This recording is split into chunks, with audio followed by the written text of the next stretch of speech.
Hi, I'm Cliff Thomas. I'm the Executive Director at Life Renewed Counseling. And the following video is discussed about how we deal with grief, and it's done in concert with Lakewood Presbyterian Church.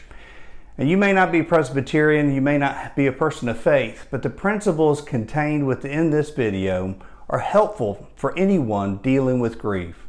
We hope you enjoy this presentation. I'm Pastor Joy. I'm the pastor of Lakewood Presbyterian Church, and I'm here today with Jacob Hatch. He is a therapist at Life Renewed Counseling Center, and we have been doing a series of videos about practical mental health issues that we all may be dealing with. And today I wanted to talk about grief with Jacob, because I think grief is something that in some ways we've all been experiencing collectively over the last few months as COVID has kind of caused us to lose so many things, just in terms of our normal way of life or our routines or whatever.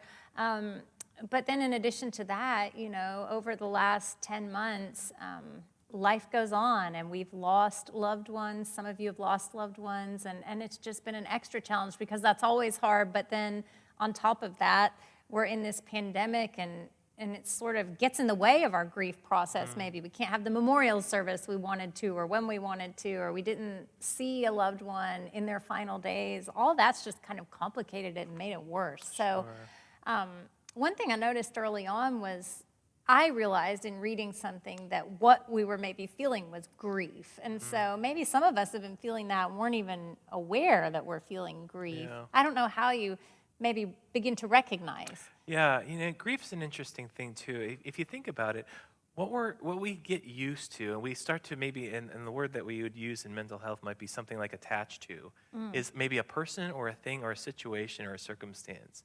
And when that gets taken away, we start to lose our sense of security and our sense of stability. And if we feel unstable or unsafe, we're going to have that response. And C.S. Lewis has a great quote where he talks about his grief, because he experienced grief and loss too. And he said, I had no idea that the grief that I would experience would look like anger. And he says it more eloquently than that, but I think that's important to recognize, is that when we're experiencing loss in any way, we're going to have multiple feelings. Yeah. We're going to experience multiple things, and we may not even know what we're experiencing in those moments. And to have multiple flooded feelings sometimes that happen all at once is okay. And one of the things that will happen, I think, that happens in grief, and it takes time, and it looks different for everybody. Some people need a month, some people need a year, maybe two. Sometimes we even need to get through, especially with the loss of a loved one, sometimes we need to get through anniversaries, moments, memories that we have to kind of acknowledge and experience. But one of the things that we're looking for is something that leads to acceptance. And I think it's important to remember that acceptance is not approval. Oh, yeah. We talked about that before. It's okay to accept and adapt to a loss of a loved one or of a situation or an experience, and not have to approve it. Yeah.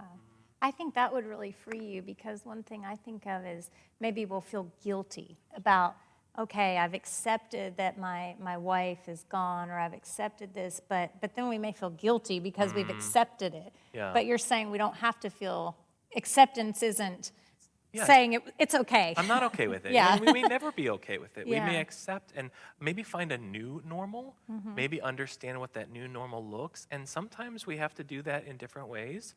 It might be developing daily routines that look like a new normal. It may be developing new traditions, you know, maybe honoring that person or honoring that loss. You know, in fact, we're coming up pretty close to the anniversary, for lack of a better word, of the beginning of the pandemic in our country. And like, we had a normal that existed back in 2020 before everything kind of shut down.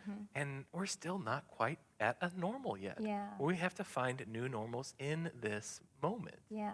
And trying to take a little bit of control in those moments and to acknowledge where we've done something will never necessarily be approval, especially in like these kind of days.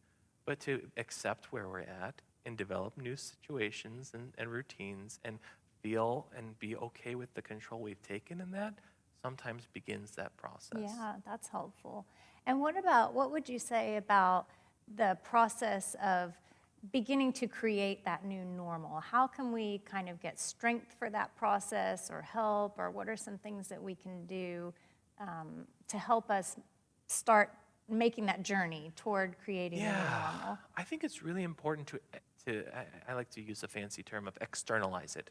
Get it outside of ourselves. We have thoughts, we have ideas, we have plans, but we often don't talk about it with others, and we often maybe don't even pray about it or even put it down on paper. We can put down feelings of things we're not okay with and process that and say, this is what I'm still not okay with. This is what I'm still struggling with accepting with. You can put that up in prayer. You can put that down on paper. You can talk to that with somebody. But, and it's important too, and I think it's okay to do this if you're going to talk to somebody, whether it be a friend or even a professional, to be okay to say, I'm not yet okay. And people think that you mentioned that guilt feeling. People feel like it's a bad thing to not be okay or to struggle or maybe even feel relief when they lose some loss. Maybe it's a loved one or a thing or something, and that feels weird. Yeah. But to be able to say, this is what I need to feel, and for the other person across from them to not have to fix it, but just sit with them in that. I think that's really important too. Yeah, that's great. I'm thinking of a scripture as you're talking, and it's one of my favorite scriptures when I think about grief or loss or just pain that we experience when it, I think Jesus quotes it, and I think it's originally from Isaiah or maybe the Psalms when he says that a bruised reed he won't break and a smoldering wick he won't snuff out.